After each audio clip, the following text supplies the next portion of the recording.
Lakini katika kufuatilia kwangu nikaona mtazamo wa kinabii au wa kiimani ni tofauti na mtazamo wa dunia. Dunia leo inaona maafa. Dunia inaweza ikaona umaskini. Dunia ikaona msaada. Lakini Mungu anachokiona kwako si kama hicho ambacho dunia inaona. Kwenye kampuni yako ndogo, kwenye shirika lako dogo, kwenye nyumba yako ndogo, Mungu anataka uwe na mtazamo mwingine, uone kitu kingine tofauti na kinachokuzunguka. Ukianza kukiona kile, hicho ndicho tutakachokiomba kije kwako.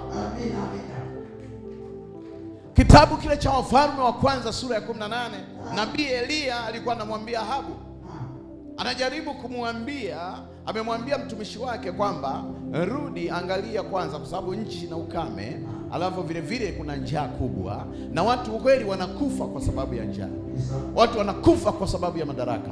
Watu wanakufa kwa sababu ya tamaa. Lakini wewe nabii unaona nini? Wewe mtume unaona nini?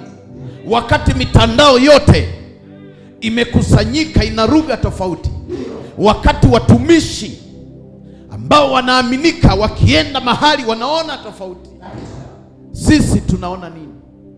Leo Jesus Power tutatoa mtazamo wetu katika taifa hili na katika maisha ya watu wa Mungu hawa. Tutatoa mtazamo wetu utakaokuwa umebeba unabii mkubwa ndani wa kicheko na furaha ya kila mmoja aliyekanyaga hapa.